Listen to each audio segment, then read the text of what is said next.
స్తుతించుకున్న మా తండ్రి, జీవమైన ప్రభువా, స్తుతికి పాత్రలు తండ్రి, మీ వందనాలు. మమ్మల్ని రక్షించి మమ్మల్ని కాపాడి మాకు ప్రార్థన చేసిన మా ప్రభువా, మా ప్రియమైన తండ్రి, మీ కుమారులను కూడా లెక్క చేయక మా కొరకు సమస్త అర్పించుకుంటున్నాం. ఈరోజు మీ సన్నిధిలో ఉంటున్నాం. మీ ఆజ్ఞ ప్రకారం ప్రతి మనుషులంతా పరీక్షించుకొని ఆరాధన చేసి ఆరు దిన బాధలు తాగాలి. మమ్మల్ని మేమే పరీక్షించుకొని సాధించే ఇతరులను పరీక్షించే ఆ కావు ఆ సమయం మాకు వద్దు ప్రభు. మమ్మల్ని మేము పరీక్షించుకునే సమయాన్నే మేము ప్రభు ఉపయోగించుకునే వారంగా సహాయించే స్తుతి గంట చెల్లిస్తూ యేసు ప్రభు నామమున ప్రార్థిస్తున్నాము తండ్రి. కొరింథీ రాసిన మొదటి పత్రిక 11వ అధ్యాయం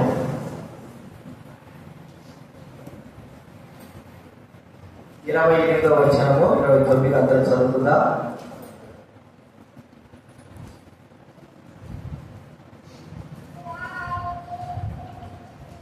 పదకొండవ అధ్యాయం 28, 29 అందరూ చదువుతా.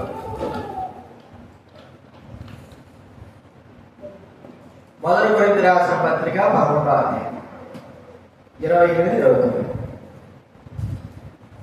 కాబట్టి అందరూ చదువుతున్నారు. కాబట్టి ప్రతి మనుషులు తను పరీక్షించుకోవడం ఆలోచన చేసి ఆ తిని ఆ పాటలు త్రాగలను ప్రభువు శరీరం వివేచింపక త్రాగువాడు తన శిక్షాన్ని జరగటికే ఆలోచిస్తున్నాడు. అదే రీతిలో మొదటి పేరు రాసిన పత్రిక 1వ అధ్యాయం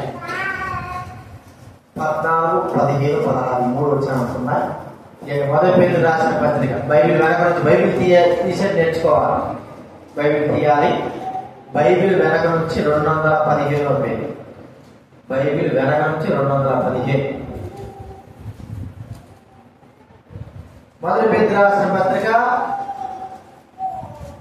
1వ అధ్యాయం 14, 15, 16. 14 నుంచి 16తో కలిసి ఉన్నాయి. అందరం చదువుకుందా చదవాలి.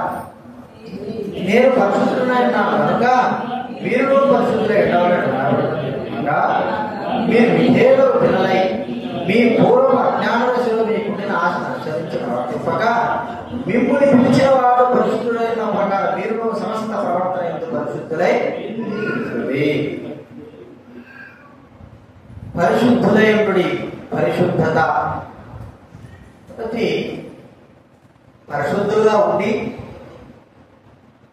పాపక్షమాపణ పొంది కడగబడి మనము పవిత్రపరచుకున్న తర్వాత యోగ్యంగా బలిలో చేయి వేయాలని దైవగ్రంథం మనకు చెప్తా. కాబట్టి పరిశుద్ధత కలిగి ఉంటుంటే మనం చూసుకున్నాం కదా. రూతు గ్రంథం మనం జ్ఞానించినాం. రూతు గ్రంథంలో రూతు ఎలాంటి జీవితం కలిగింది, ఒకప్పుడు ఎలాంటి మనకు అంటే ఆ యొక్క దేశాన్ని బట్టి మనము అంచనా వేసుకోవడమే. అలాంటి స్థితి కలిగిన స్త్రీ తన జీవితంలో ఒక గొప్ప మార్పు జరిగి తాను మరి ప్రభు శక్తికి రావడం మనం కూడా చూస్తా ఉన్నాం ప్రభు మందిరంలో. కాబట్టి మనం కూడా ఆ గొప్ప కార్యం మన జీవితంలో పరిశుద్ధత కలిగిన వారంగా మనం ఉన్నామా లేదా, పరిశుద్ధమైన జీవితం జీవిస్తున్నామా లేదా, ఎలాంటి తీర్మానం కలిగి ఉంటున్నాం అనేది మనం ఒకసారి మనము పరీక్షించుకోవాలి. చూడండి రూతు గ్రంథం 1వ రూతు గ్రంథము చూడండి.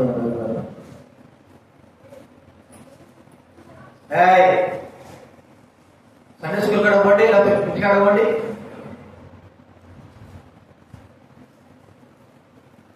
మూడో అధ్యాయం 10వ వచనం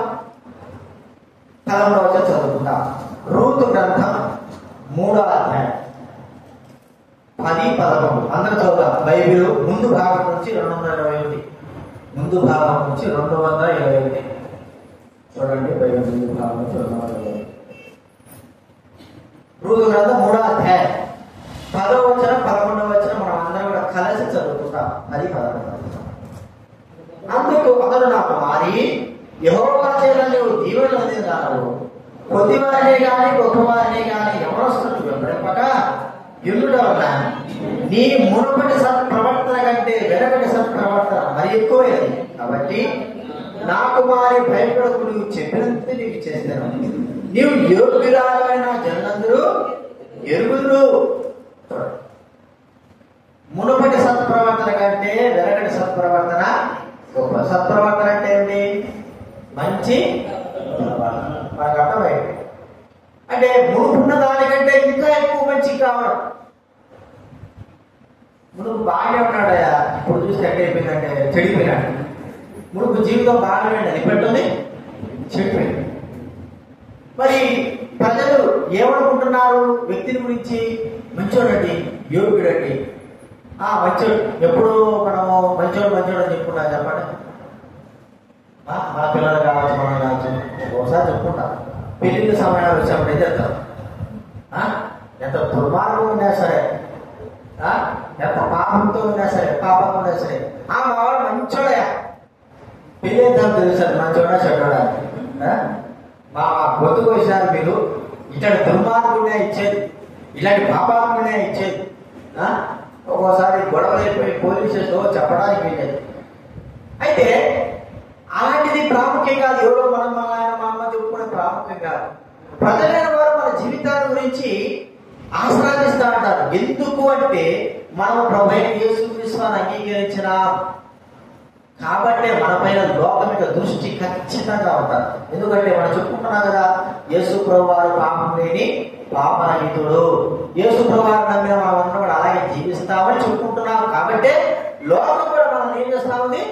దృష్టించి చూద్దాం ఎట్లా ఉన్నాడు అని గమనిస్తా ఉంటారు. కాబట్టి ఒక్కోసారి మన జీవితం ఎలా అయిపోతుందంటే మరి వాళ్ళు అనుకున్నట్లుగా అట్లా లేదు. అందుకే మన జీవితాన్ని బట్టే అనేకమైన వారు ఆకర్షింపలేకపోవడానికి, మన జీవితాన్ని బట్టి అనేకమైన యేసు ప్రభువును అంగీకరించలేకపోవడానికి రకాల మొట్టమొదటి కారణం ఏంటంటే ప్రభువును అంగీకరించలేకపోవడానికి కారణం మన జీవితమే కారణం. మన జీవితాన్ని ప్రజలు చూస్తారు. ఒకవేళ మనతో చెప్పకపోవచ్చు, వాళ్ళు బాగాలేదయ్యా, వాళ్ళు అంటాడు ఇంటాడు. ఒకప్పుడు అలాగే ఉన్నావు, ప్రభు నమ్మిన తర్వాత కూడా అలాగే ఉండడం ద్వారా ప్రభు దగ్గరికి మన జీవితం ద్వారా ఒకరిని కూడా మనం తీసుకురాలేము. అది యోగ్యకరమైన జీవితం కాదు.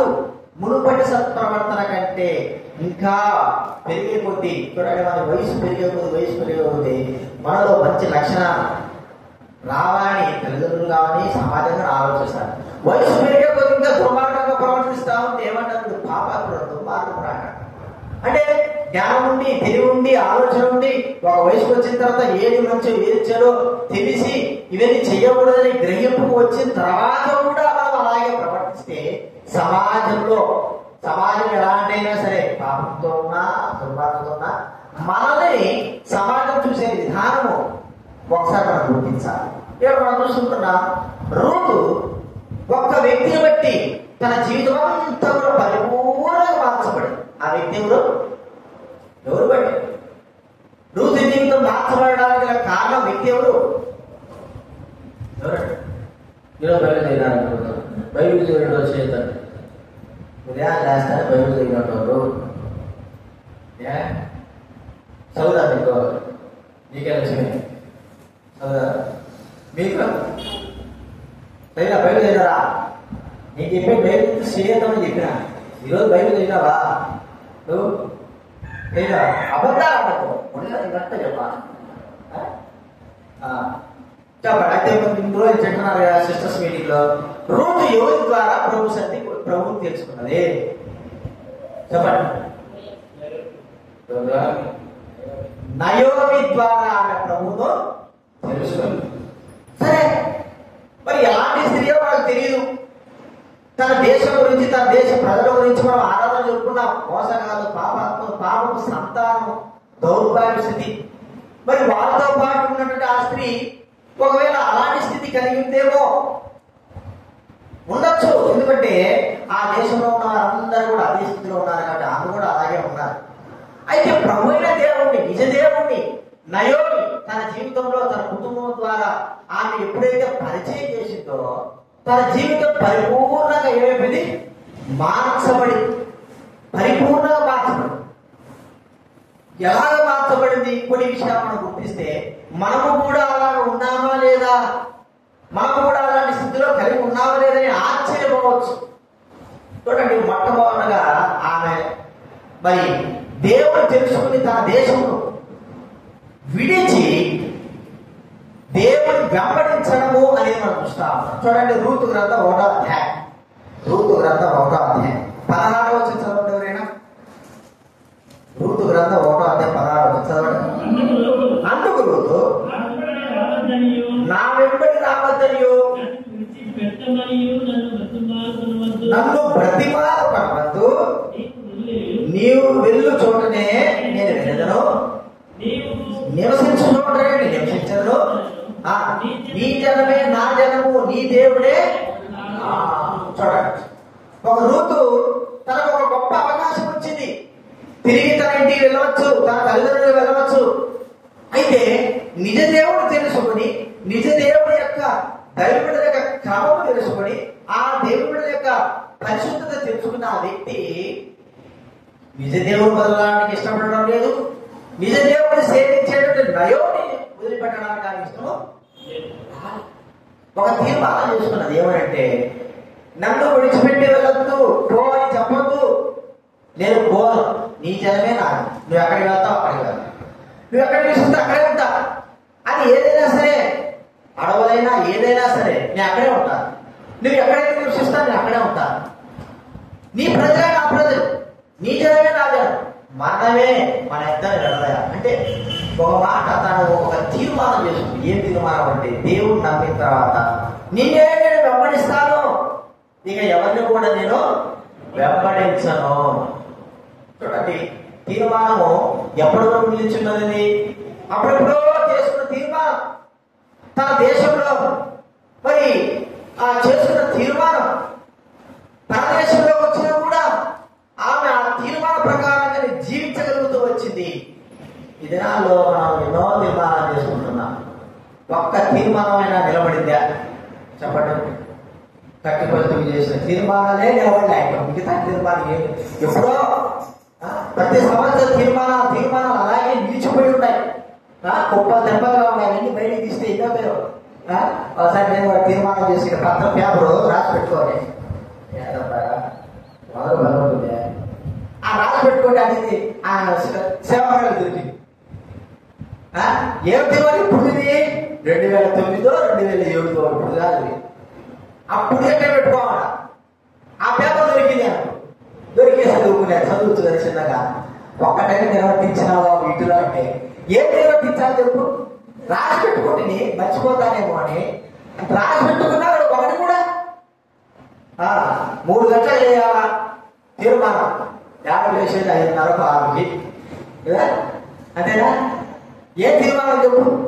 ప్రతి వారం ఒకసారి ఉపవాసం ఉండాలా? ఖచ్చితంగా ఒక తీర్మానం. ఉపవాసం ఉండాలి ఒకసారి.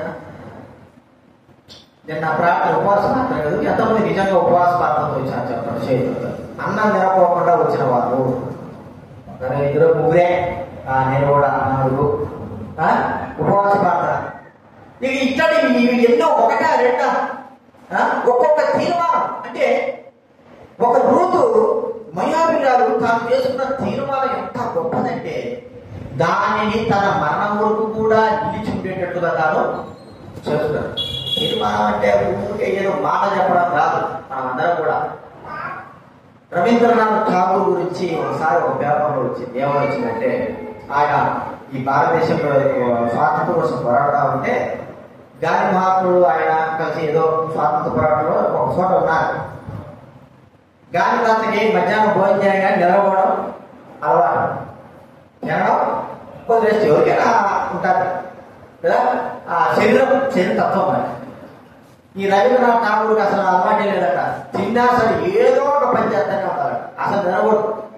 ఉదయం లేచాడా మన రాత్రి 9కో 10కో నిలబడాలంటే. సరే, అక్కడ ఉన్న వాళ్ళందరూ అప్పటికే ఆయన 70 సంవత్సరాలు ఉన్నాయి. అక్కడ ఉన్న వాళ్ళు అన్నారు, అయ్యా ఈయన కొద్దిగా విశ్రాంతి తీసుకోమని చెప్పు, ఎప్పుడు చూసినా ఆయన పని చేస్తూనే ఉంటాడు.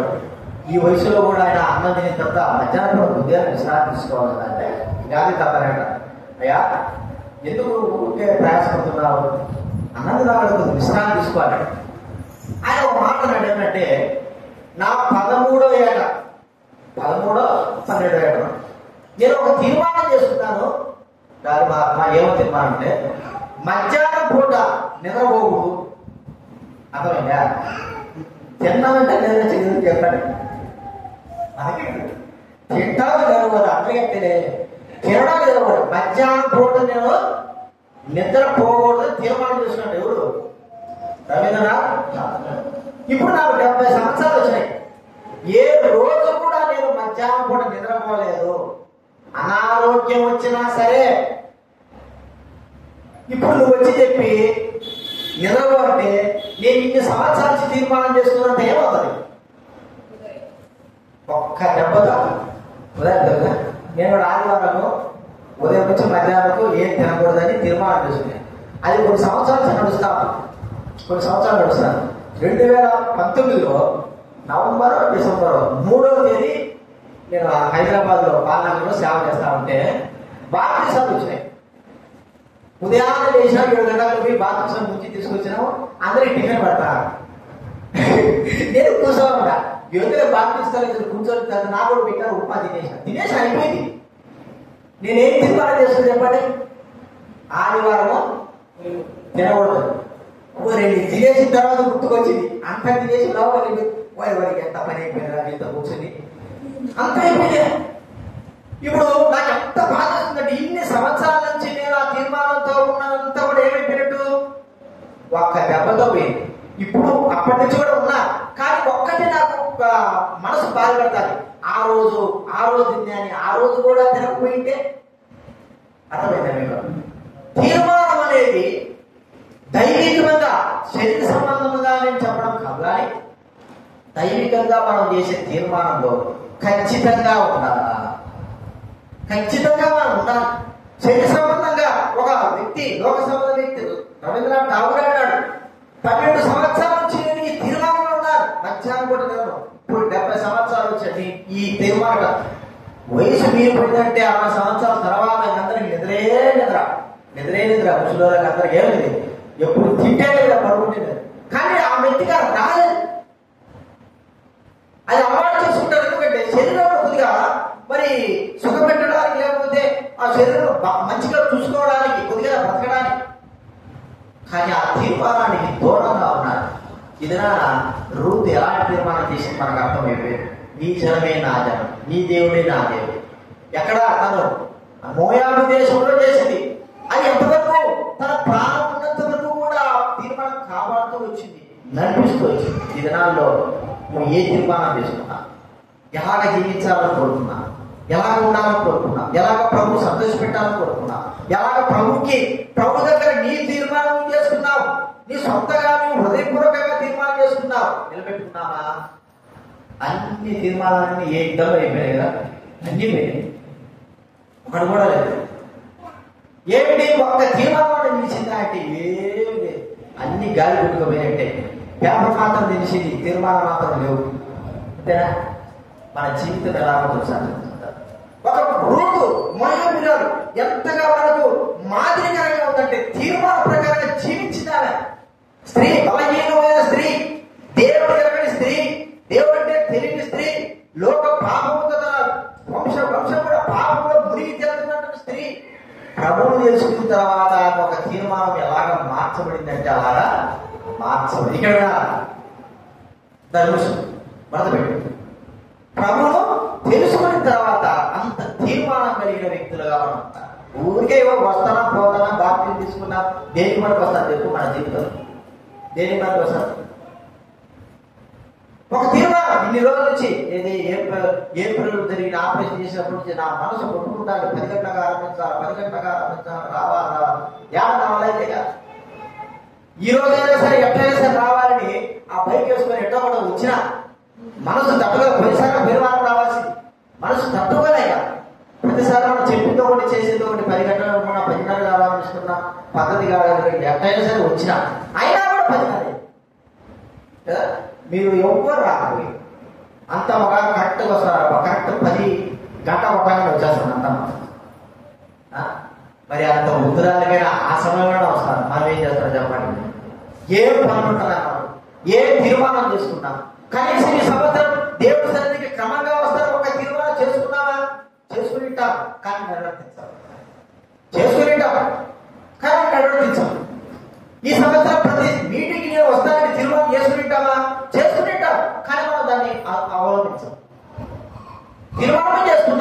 కానీ అవలంబించవే ఎన్నో, ఒకటి కాదు, ఇక్కడ వినాలి, ఒకటి కాదు.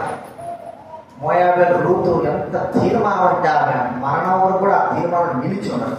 మొట్టమొదటి మనం చూస్తా ఉంటే ఆ స్త్రీని గురించి మనం నేర్చుకోదగ్గ విషయం ఏంటంటే, పరిశుద్ధత పొందిన తర్వాత, దేవుడిగా పొందిన తర్వాత ఆమె ఒక తీర్మానం చేసింది, నేను చచ్చిపోతే నీ దేశం వస్తా, నీ దేశ ప్రజలకైతే వస్తాను. అలాగే ఉంది, అలాగే వచ్చింది ఆమె. ఆడ రుజువు కనబడతా. రెండోదిగా ఆమె యొక్క తీర్మానం మనం చూస్తామంటే ఎలాంటిదంటే, ఆమె గురించి మనం నేర్చుకోవచ్చు. చూడండి, ఎస్తేరు 2వ అధ్యాయం 2వ అధ్యాయము 2వ వచనం 7వ వచనం. ఎస్తేరు గ్రంథం 2వ అధ్యాయం 2వ అధ్యాయము క్షమించారు రూతు గ్రంథం మాటి ఎస్తేరు పోతాం. 2వ అధ్యాయం 2వ వచనం 7వ వచనం చదవండి.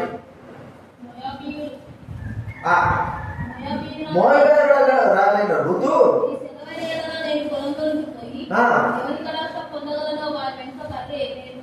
ఏడుకుంటున్నట్టు నయోమితో చెప్పగా ఆమె నా కుమారి పొమ్మనెను. 7వ వచనంలో ఆమె నేను పోయేవారి వెనుకకు మనలో మధ్య ఏరుకుంటున్నట్టుకు కూర్చుకుంటకు దయచేసి నాకు సెలవును అడిగాను.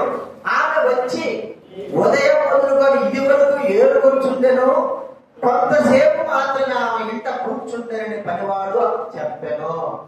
ఏం చేసిందా చెప్పండి? పరిగెత్తుకోవడానికి.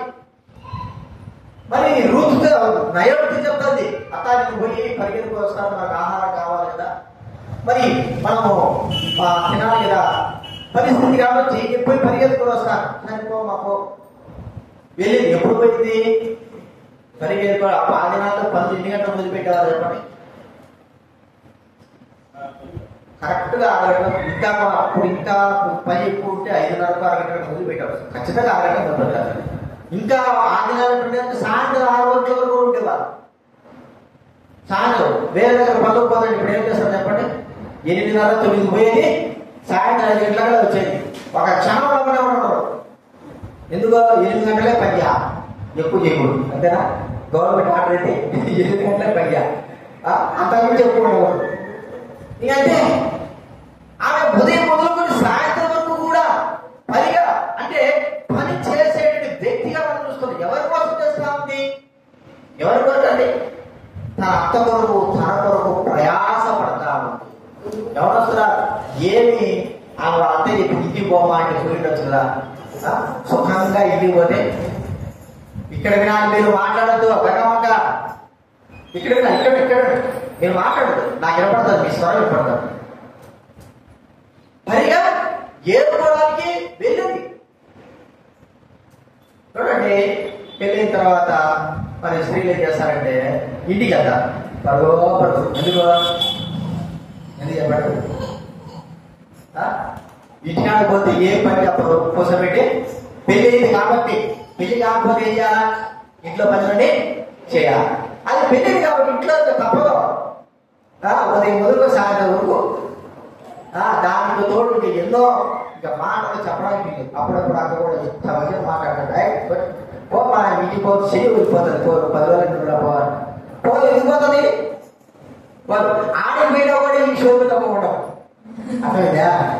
ఆడి మీద కూడా ఈ షోలు తప్పకుండా ఆడి మీద కూడా పని చేయాలి.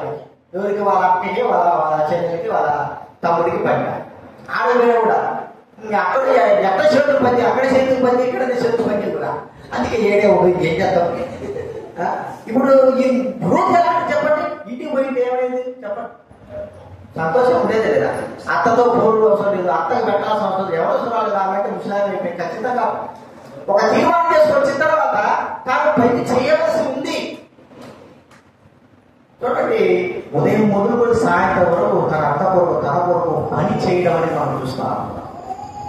నీ దేవుడి కొరకు ఎంతగా పనిచేస్తున్నా? నీ దేవుడి కొరకు ఎంతగా ప్రయాసపడుతుంటున్నా? ఎంతసేపు చేయమని చెప్పండి నా పని. సోమవారం రేపు సోమవారం రేపు సెలవు ఉంటుంది, రేపందరూ మందిరం పని చేయడానికి రావాలి. మీకు పిలుపు. నిజంగా ఉదయం నుంచి సాయంత్రం వరకు ఎవరు పని చేస్తాల్సి ఉంటారు? ఏం ప్రాబ్లమా? నిజంగా నీ దేవుడు చెప్పు, నిజంగా నువ్వు దేవుడు ప్రేమిస్తే నీ దేవుడు యేసుప్రభు అయితే, నీ దేవుడు కొరకు నువ్వు ప్రయాస పడాలంటే ఉదయం నుంచి సాయంత్రం వరకు ఎంతవరకు పనిచేస్తారు? సాయంత్రం అయితే సార్ 3 గంటలు అయితే సార్ ఇప్పుడు పరుగంటారు. ఇప్పుడు ఉండడానికి కూడా కాలు ఆడడం లేదా? సాయంత్రం ఈదంటే సార్ ఇప్పుడు పోవాలి. అందులో ఈ పాస్టర్ రాజని ఏదో ఒక చెప్తాడు. చేసేటోళ్ళు చెప్పండి కదా, చేసేటోళ్ళు కూడా ఇంకా ఇస్తాడు అంటాడు. కాదండి దేవుడు పని చేయడానికి నేనేమి చెబితే వేరే వాళ్ళు చెబితే కాదు, కానీ అంతవరకు కూడా ఆ పని తోడుగా ఉండగా చూడు. రూటు ఉదయం కూడా సాయంత్రం పని చేసుకోవడానికి. సరే మధ్యాహ్నం పోవచ్చు కదా పని చేసుకోవడానికి. మధ్యాహ్నం పోతే ఏముంటుంది చెప్పండి? మధ్యాహ్నం పోతే ఏముంటుంది?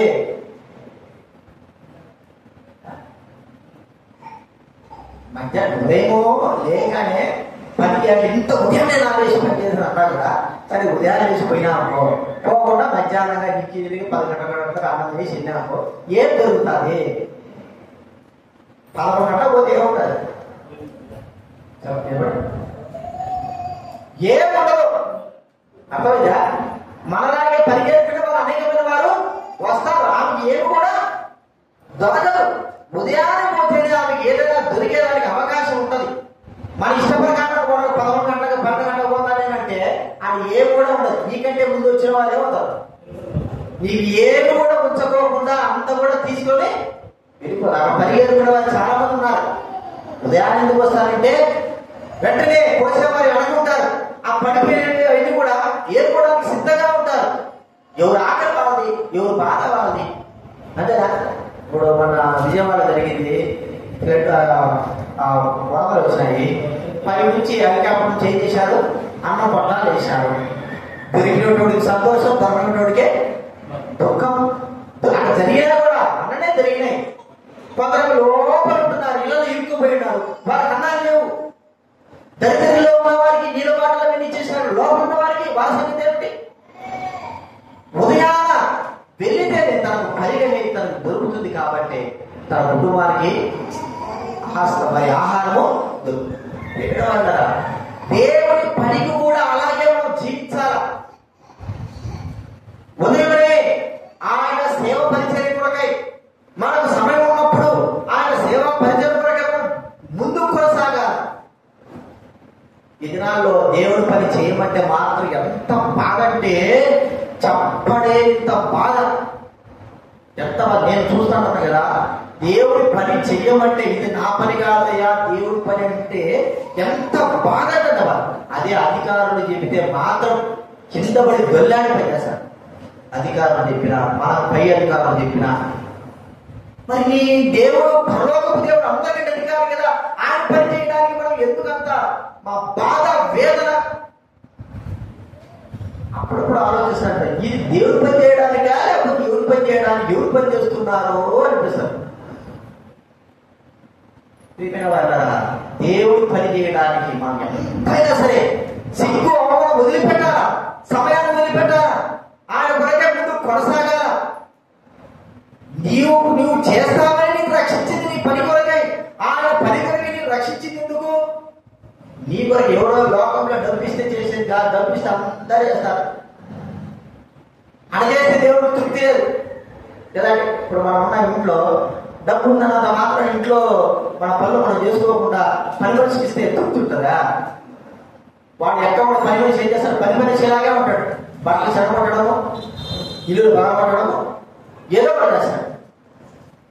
మరి మనమేం చేస్తాము? మన పని మనకు ఉన్నట్టు తృప్తి ఉండదు.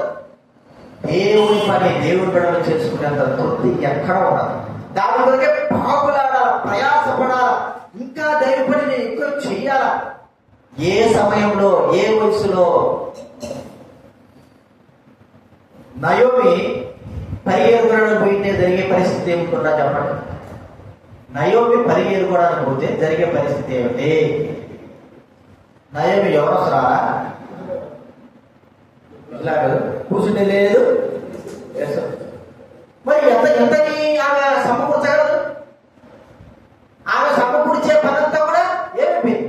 దాటిపోయి ఆ వయసు అంతా పని చేసే వయసు అంతా ఏమైపోయినా దాటిపోయి ఇప్పుడు ఏమైపోయింది? కూర్చొని ఏదో కోడలో కొడుకో కూతురో తెచ్చిపెట్టి తినే వయసు. మరి రూతు వయసు ఎవరు రాదు కదా. ఆమె చేయవలసిన పనులు ఆమె చేస్తా వచ్చింది. ఆ వయసు కూడా గుర్తించుకున్నా. దేవుడి పనిలో చేయవలసిన సమయంలో చేయకోకుండా దాటించుకొని మనం తప్పించుకుంటే ప్రియమైన ఒక దినం వస్తుంది. ఆ దినంలో మనం ఆ పని చేయలేకపోయినామే. నేను అనుకుంటా ఉంటాను, నిజంగా నేను ఏ అన్నయ్య పని చేయడం పోవాలి. సంగారెడ్డి దెబ్బలు 3 చెరువులు దాగిస్తాను 2 సంవత్సరాలు. ఎట్లా ఉదయం లేస్తే సరే అది పని లేకపోయినా కూడా పనే, అది పని కూడా ఉండదు. పని చేయాలి కదా. ఆ రోడ్డు ఉందనుకోండి, ఇది రోడ్డు ఉంది. మన పరిధి వరకు మనం శుభ్రం చేసుకుంటాం. మన పరిధి దాన్ని కూడా శుభ్రం చేస్తాడు, అవసరం అర్థలేదు మీకు. మన పరిధి వరకే మనం శుభ్రం చేస్తాం. మన పరిధి దాటిపోతే ఆయన అడ్డోడు కాదు. రోడ్డు అవతల కూడా శుభ్రం చేయాలన్నాడు, చేపిస్తాడు కూడా. ఏ పేపర్ ఉన్నా కూడా రోడ్డు అవతల అది మన పరిధి కాదు, మన సంబంధం లేదు, అది మన సంబంధం కాదు. ఎందుకంటే దేవుని పని కూడా చేయడానికి కొరకై మరి చూపుతున్న మార్గం మన పరిధిలోనే మనం చేసుకోలేకపోతా ఉంటాము. ఇక మన పరిధి కాదు చేస్తామని చెప్పండి. పని అంటే దేవుడి పని అంటే అది ఎవరికైనా సరే ఎంతైనా సరే మన శక్తికి మించే ఉన్నదండి. మన శక్తికి మించితే మనం ఎట్లా చేయలేము. చేస్తామా? మన శక్తికి మించింది మనం అట్లా చేయలేము. 100 కిలోలు రాయడం అంటే పోయినా అది మన వల్ల కాదు. కనీసం 10 కిలోలు రాయమైనా మోస్తాం. ఎందుకు? అది మన శక్తికి తగ్గట్టుది. అది కూడా చేయలేకపోతే మన జీవితంలో ఎంత దౌర్భాగ్యం. ఎవరి కోసం ఎవరి పని? నా పని కాదు, నా ఇంటి పని కాదు, నా పని కాదు. ఏ రోజైనా సరే అక్కకు బాగున్నప్పుడు మా ఇంటికి వచ్చి పని చేయడా ఎప్పుడైనా అడిగిందా? డెవలప్మెంట్ ఇక్కడే కాదు, 13 సంవత్సరాల నుంచి తెలిసా పుట్టక నుంచి ఏ దినాన కూడా నేను చూస్తా ఉంటాను. ఏదమ్మా వచ్చినారు కదా అన్ని కూడా సాధించలేదు చెప్పండి. అబ్బా నేనన్నా ఇతరులైనా సరే ఒకవేళ నేను చేయలేకపోయినా పని చేయించుకుంటా. కానీ అక్క అసలు మీరే చెప్పండి, మీ మనసాక్షి పెట్టి చెప్పండి. జ్వరం వచ్చితే కదా తెలుగులో వచ్చి చేశాను అంతేనా? జ్వరం వచ్చింటే ఏ రోజైనా సరే ఎందుకు? కారణం ఏంటి? తనకు అవసరం లేదు, తన పని తను చేసుకోవాలి. దేవుడి మందిరం కూడా మన మందిరం పని మనం చేసుకుంటే ఎవడో చేస్తాడా? మనకున్న శక్తి ఉన్నప్పుడు మనం చేసుకోవాల్సిన వారంగా. రూతు యవనస్తులు దేవుడు పని చేయడానికి సనుగుడు గొడుగుడు అస్సలు సనుగుడు గొడుగుడు అంటే అసలు మందిరం ఛాయలు కూడా ఉండవు. దేవుడి పని ఏది విధానం చేస్తాడు ఆయన, ఏ విధానం చేస్తాడు ఆయన. చేసినప్పుడు మనం సిగ్గు అవ్వాలి జరిగినప్పుడు ఎంత సిగ్గుపడతామంటే, అరే చిన్న పిల్లలు చేస్తున్నారు కదా, అరే పెద్దోళ్ళు చేస్తున్నారు కదా, అరే మధ్య నేనెందుకు చేయడానికి సిగ్గుపడతాం. సిగ్గుపడేంత వరకు కూడా మనం తెచ్చుకోకూడదు. అసలు సిగ్గు దేవుడి మందిర పనులలో సిగ్గు అనే మాట మనము రానియకూడదు. అది గుర్తుపెట్టు. ఎంతైనా సరే అది ఎంత తక్కువ పని అయినా, ఎంత ఎక్కువ పని అయినా, ఎంత ఘనత తెచ్చేదైనా, ఎంత ఘనహీనత తెచ్చేదైనా సరే దేవుడి మందిర పనులలో మనం మాత్రం సిగ్గు అవమానం తొలగించుకొని దేవుడి సేవ చెయ్యాలి. ప్రతి ఒక్కరికి ఉంది, ప్రతి ఒక్కరికి ఆ పడింది. చెయ్యొచ్చు, చేయకపోవచ్చు, మాట తప్పదు. అర్థమైందా? మీరు చెయ్యొచ్చు, చేస్తే మీకు బహుమానం, చేయకపోతే బహుమానం ఏమి కూడా. ప్రియమైన వారలారా, రూతు ఎలాంటి గొప్ప పని చేస్తుంది. తన ఎవరి జీవితంలో తన అత్తయ్య వ్యక్తికి పోషించడానికి ఉదయాన్నే వెళ్ళింది. ఎవరు ఉదయాన్నే వెళ్ళడం. అందులో భర్త చనిపోయిన వ్యక్తి ఒక పరదేశి, లోకం ఏమనుకుంటుందో లోకం అవమానపరుస్తున్న వ్యక్తి కాదు. తన అత్తను పోషించాలా, ఉదయాన్నే వెళ్ళడం, పని చేయడం అని గుర్తిస్తాను. ఈ దినాన్ని నీకు ఆశ లేకపోతే నువ్వు దేవుడి బిడ్డ చెప్పుకోవడానికి సిగ్గు చేయడు. నేను దేవుడి పని చేయకపోతే దేవుడి బిడ్డ చెప్పుకోవడానికి సిగ్గు చేయడు. కాబట్టి ఎంతవరకు మనం పని చేయాలంటే మన కంటంలో ప్రాణం ఉన్నంత వరకు, మన చేతులు శక్తి ఉన్నంత వరకు మనం పని చెయ్యాలి. తర్వాత కాదు, మనం శక్తి లేనప్పుడు నువ్వు నేను ఏం కూడా చేయకూడదు. నా కాలు ఇరిగింది, చేయి ఇరిగింది, నా శక్తి లేదు, నా చేయగలిగిన పనులే చేసుకుంటా. ఇప్పుడు నేను పెద్ద పెద్ద పనులు చేయాలంటే ఏమవుతుంది? మళ్ళా రెండోసారి కాలు చేయలేదు, అయిపోయింది. చేయగలిగినట్టు అంత పెద్ద పనులు కాకుండా చేయగలిగిన వాటిని కూడా చేయడానికి నేను వాటిని చెయ్యాలి. గుర్తించుకుందాం. రెండోదిగా రూతు విషయంలో తన తీర్మానం అత్తను పోషించాలి. ఆమె వెళ్ళింది, ఆమె మాట తీసుకొని వస్తాను వెళ్ళి అంటే వెళ్ళి ఆమె తోడు అవి మరి దానికి తీసుకొచ్చింది కాబట్టి చూస్తాను. మూడోది మనం చూస్తే ఆమె గొప్పవారిని కానీ పెద్దవారిని కానీ వెంబడించే వ్యక్తి, అంటే వారితో పాటు అన్యులైన వారితో సహవాసం చేయని వ్యక్తి. మనం చూస్తే రూతు గ్రంథము చూడండి 3వ అధ్యాయం, రూతు గ్రంథం 3వ అధ్యాయం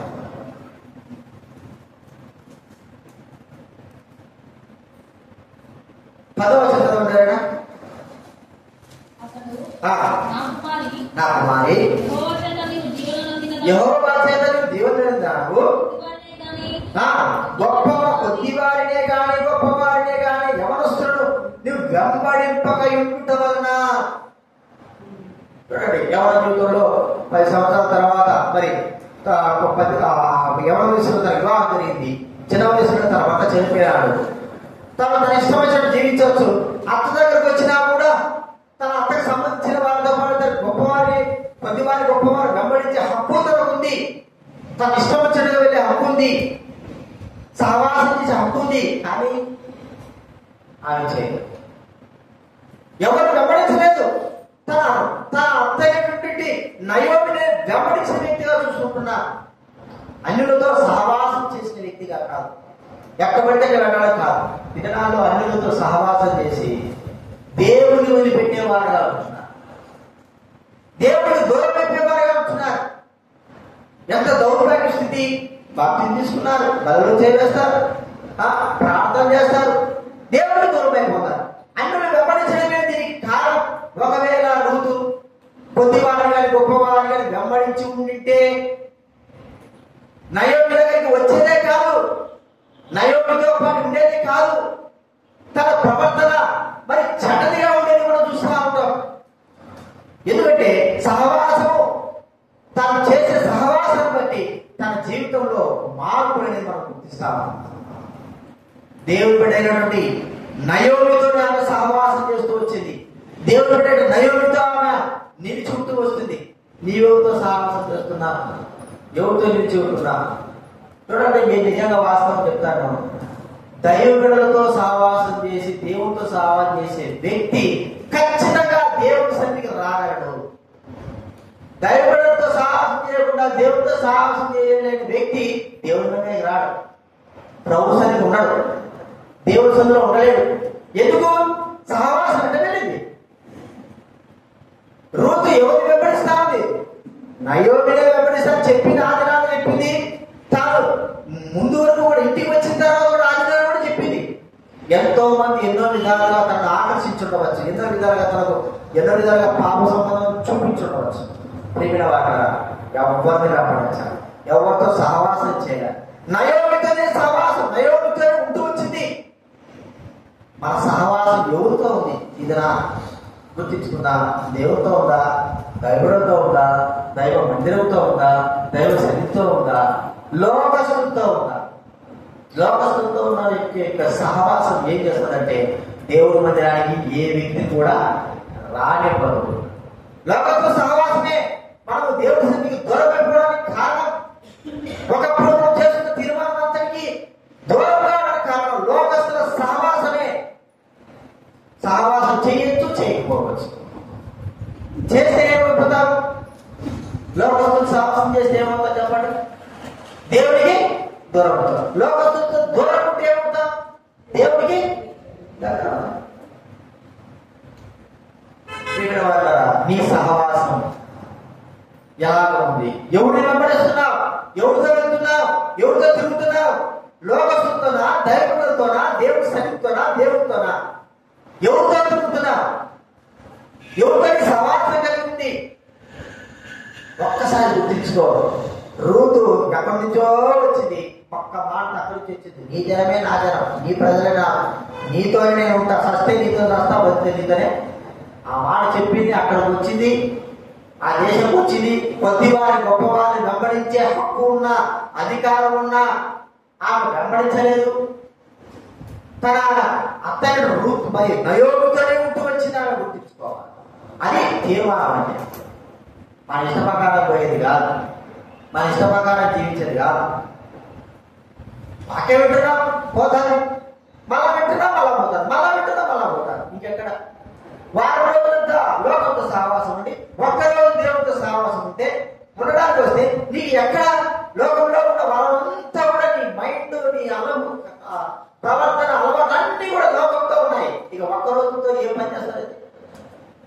ఒక్క సూది వేస్తే సరిపోతుందా డెంగ్యూ జ్వరానికి? చెప్పండి, ఎన్ని సూదులు వేస్తే డెంగ్యూ జ్వరం పోవాలి? చెప్పండి. ఎంత ప్రయాసపడితే ఒక జబ్బు వచ్చి పోవాలంటే ఎంత ప్రయాసపడితే కానీ ఆ జబ్బు ఎన్నో సూదులు వేస్తే కానీ. మరి మనలో ఉన్నది వారంతా కూడా లోకంతో నింపుకొని వచ్చి ఇలా బాధగా కూర్చొని ఆ ప్రభావం చెబుతున్నాయా నేను అక్కడ పోయి ఇంకా పోయినా అనేది మళ్ళా తీసుకునే మళ్ళా అటే పోయి మళ్ళా అదే మళ్ళా పోయి మళ్ళా వచ్చేది లాస్ట్ రోజు మళ్ళా వచ్చేది. ఆ తర్వాత క్షమాపణ దేవుడు క్షమిస్తాడు కాదని చెప్పరా? మనందరూ క్షమిస్తాడు. కానీ బూతులు అంటే ఉంటాయి కదా. బూతులు అంటే ఏంటి? అది చూడటానికి చాలా ధైర్యం ఉంటుంది. ఇప్పుడు ఒక కుమారుడు తండ్రి కుమారుడు వాడు పురుష మాట అనలేదంట, చెప్తే అసలు ఏమవుతుంది? వాడు అట్టబోతే ఎన్నో పాపాలు చేస్తాడు. వాడు అన్నాడట లాయన, నేను అన్నీ క్షమిస్తాను, నీ పాపాలు నువ్వు ఏం చేశాను క్షమిస్తాను, నువ్వు ఎంత డైట్ నేను క్షమిస్తాను. అయితే నీ పాపాలను బట్టి నువ్వు ఒకటి నేర్చుకోవాలి. ఏంటంటే ఒక ద్వారబంధం తీసుకున్నాడు. నువ్వు ఎన్ని పాపాలు చేస్తావో అన్ని సేవలు ఏం చేయాలని అర్థమైనా? డోర్ ఎన్ని పాపాలు అనేది నీ ఇష్టం. డోర్కి సేవలు అవుతాను, ఇంటి డోర్కి రోజు పాపం చేసి రావడము, ఒక సేవ పట్టడం, 4 సేవలు పట్టడం. నింపినాడు, డోర్ అంతా నింపేశాడు. స్థలం లేదు, డోర్కి ఏం లేదు, స్థలం లేదు. సరే సేవలు తీసేది ఉంటుంది కదా, అంతా నింపేశాం కదా, సేవలు తీసి ఉంటుంది, అన్నీ తీసేసాడు. ఇవి పెట్టింది డోర్ అన్నాడు. ఎక్కడ చెప్పండి? రంధ్రాలతో మత్సలతో చూడడం అసహ్యకరంగా ఎప్పుడు వరకు ఇక ఆ డోర్ ఏమవుతుంది? పనికొస్తుందా? పనికిరాదు. ఇక పనికిరాదు జీవితమే. అది డోర్ తీసేయాలి అంతే, ఇక జీవితమే పోయినట్టే.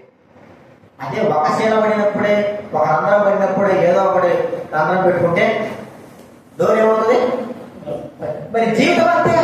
జీవితం అంతా కూడా ఉదయం సోమవారం వరకు శనివారం వరకు ఇష్టప్రకారం జీవించేసి ఆదివారం వచ్చేది మహేశాన్ని క్షమించాలి.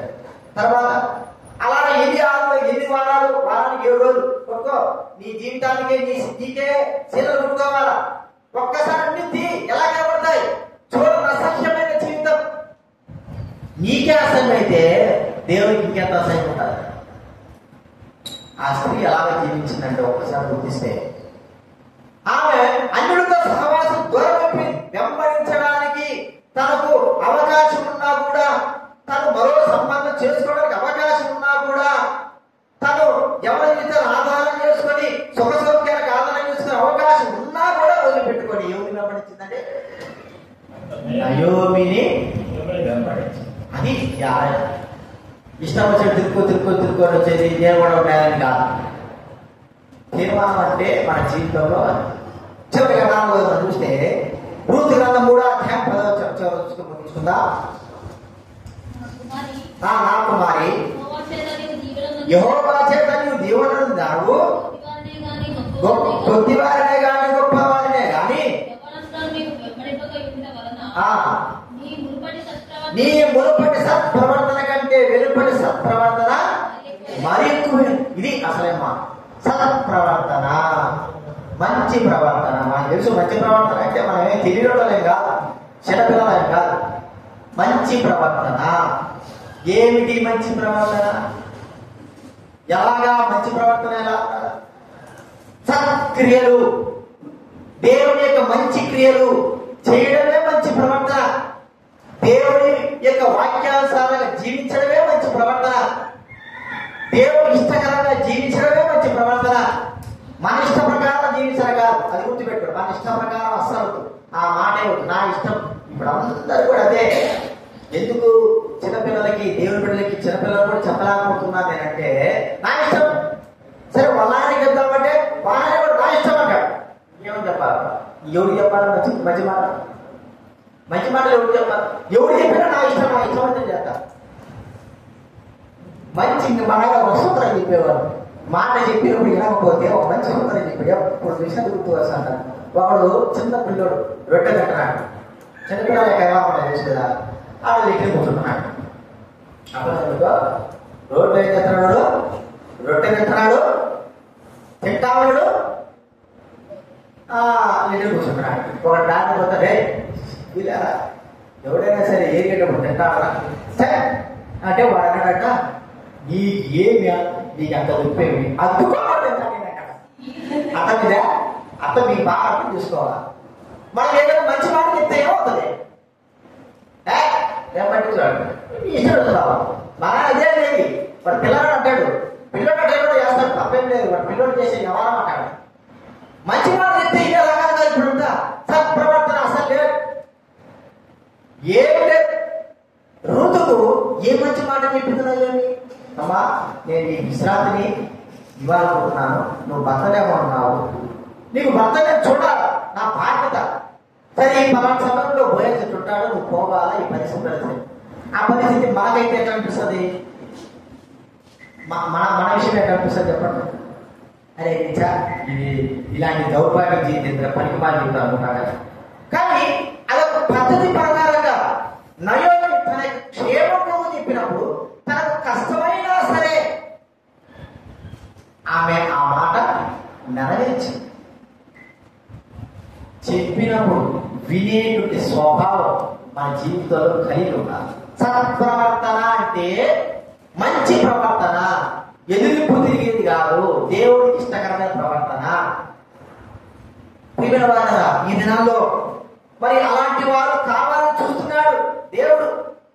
ఊరికే ఎదిరించేది, ఇలా చెప్పిన మాట తిరగబడేది ఇవి ఇచ్చేవాడు దేవుడు. ఈ వ్యక్తి చెప్తే వింటాడా లేదా అని పరీక్షిస్తాడు దేవుడు. ఆ దాంట్లో మనము ఏం కావాలా? పరీక్షకు నిలవాలి. పరీక్షకు నిలవాలి. మనం ఆ పని చేయలేకపోతాం, అలా ప్రవర్తించలేకపోతున్నాం. బాగుండే ఉంటాం, ఉండకండి తరవడం. చెప్పిన మాట వినము, దేవుడి వాక్య ప్రకారంగా చెప్పండి చేయము, మన ఇష్ట ప్రకారం మనకు ఏదైతే దృష్టిలో దొరుకుతుందో అదే పోతాం. ఒక దినాన ఒక ఎదురు సరిగా కనబడు మార్గము తుదకు ఏమవుతుంది చెప్పండి? దీవెన పొందుతుందా? దీవెన పొందుతుందా? మరణానికి ఉంటుంది. చూడండి, సామెతలుగా ఈ మాట చూసుకుని ముగించుకుందా. సామెతలు కదా,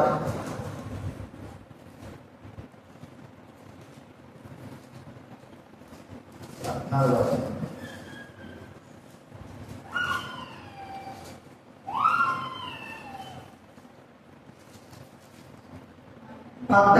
12వ చదవడారైనా ఒక ఎదుట సరైనదిగా కనబడు మార్గము కలదు, అయితే తుదపోని మరణమునకు దేని త్రోవదిస్తుంది? మనకు మన ఎదుట సరైనదిగా కనబడిన మార్గం దేని త్రోవదిస్తుంది చెప్పండి? మనకు మరణానికి త్రోవకు, మరణపు త్రోవ. మన ఎదుట సరైనదిగా కనబడే మార్గం, మన మార్గం, మన ఆలోచన, తరపులు, మన క్రియలు మనకు సరిగా ఉన్నాయనిపిస్తాయి. కానీ తుదకు దీవెన ఉండబడి మరణాన్ని త్రోవస్తుంది. అందుకే ప్రేమ వాళ్ళ దైవ సేవకులు పెట్టేది, పెద్దలను పెట్టేది, దైవ బిడ్డలైన వారు పెట్టేది, ఆత్మీయులను పెట్టేది. ఎందుకంటే మనము అలా వెళ్తామని వారు హెచ్చరిక చేస్తారు. వారి మాట కూడా వినకపోతే ఏం చెప్పాలి? వారి మాట కూడా వినకపోతే ఏం చేయాలి? దైవ బిడ్డల మాట ఇవ్వకపోతేవి, దేవుని మాట వినకపోతేవి, నీ ఇష్ట ప్రకారం జీవిస్తే నీ మాటలే సరే నువ్వు చెప్పిందే అని అంటారు కదా. వాళ్ళ పక్కన పింజరి గిరికానంట, నీ మాటే సరే, నీ మాటే సరే, మరి నీ మాట ఆడకపోతుంది వాక్య ప్రకారంగా చెప్పండి. మీటింగ్ రండి, కంబైన్ మీటింగ్ మర్చిపోవద్దు. నీ మాటే సరే అయితే మరణానికి ప్రవర్తిస్తారు సార్, గుర్తించు. మనం పరీక్షించుకుంటా. ఋతు ఎలాగ జీవించిందండి? తన యొక్క అత్త వృద్ధురాలు చెప్పిన మాట విని బోయస్ దగ్గరికి వెళ్ళింది. తన మీద తీసివేయబడింది. అది ఒకవేళ ఋతుకు కష్టకరంగానే ఉండొచ్చేమో కానీ చేసింది కాబట్టి తన జీవితాంతం కూడా సుఖ సౌఖ్యాలతో ఉండగలుగుతూ వచ్చింది. ప్రియమైన వారు కదా, మన ఎదుట కనబడే మార్గం అస్సలు చూడదు. మన ఎదుట కనబడే మార్గం దైవజనుడి యొక్క మార్గం, చెప్పబడిన మార్గం, వినే మార్గం, చేసేది అది మనం చూసుకోవాలి, గ్రహింపు కలిగి ఉండాలి. ఒకటే ఒక సూత్రం అంతే, చెప్పింది చేయడం అనే సూత్రమే. ఆ మార్గంలో ఎప్పుడైతే మనం వెళ్తామో ఆశీర్వాదానికి కారణమవుతాం. దైవవాక్యం మనం చదువుకుంటున్న ద్వారా, దైవవాక్యం ద్వారా కూడా మనం మాట్లాడబడతాం. ఆయనతో మాట్లాడి సరైన మార్గం నడిపిస్తాడు. ఇటు దైవవాక్యం యొక్క నడిపి లేదు, ఇటు దైవజనుడి యొక్క మార్గం నడకపోతే మనం ఇంకెక్కడ నడిచి చెప్పండి. అందుకే రూతు మనకు మాదిరికరమైన జీవితం కలిగిన వ్యక్తిగా పెద్ద బతుగా చెప్పండి. ఆ జీవితం పెద్ద వాక్యం చెప్పారా, లేకపోతే పెద్ద ఆస్తిపరులా, లేకపోతే ఒక అధికార, సాధారణమైన వ్యక్తి యొక్క జీవితమే మనకి ఎలా ఉంది, మాదిరికరంగా ఉంది. మనందరూ కూడా సాధారణమైన వాళ్ళమే, అదే పెద్ద పెద్ద గొప్ప వాళ్ళకి రాదు అనుకోవడానికి కూడా లేదు. కానీ జీవితంలో అందరికీ మాదిరికరంగా ఉండాలి. మాదిరికరంగా లేకపోతే మనం ప్రభువుగా ఎందుకు, దేవుడి సన్నిధికి వచ్చేది ఎందుకు, దేవుడు ఆరాధించేది ఎందుకు, మన ఇష్ట ప్రకారం జీవించేది లోకంలో జీవించచ్చు కదా. మన ఇష్ట ప్రకారంగా, మన జీవిత ప్రకారంగా జీవించడానికి కాదు, దేవుడి ఇష్ట ప్రకారంగా, దేవుడి ఇష్ట ప్రకారంగా జీవించడానికి మనం వచ్చుతున్నాం, రక్షింపబడ్డా. మన ఇష్ట ప్రకారం జీవించేటట్టు లోకంలో జీవించడం, ఇష్ట ప్రకారం జీవిస్తాం. అలా కాదు, మనం ప్రభు ఇష్ట ప్రకారంగా, ప్రభుకు ఇష్టకరంగా జీవించడానికే మనం రక్షింపబడ్డాం. ఆయన బిడ్డలుగా ఉన్న ఆయన మాట వినడానికి మనం ఒక రోజు మనకందరికి కూడా ఆమె మరి మాదిరికరమైన జీవితం, అలాగా మన జీవితం మాదిరిగా ఉండాలా లేదో గుర్తించుకొని ప్రార్థన చేసుకుందాం.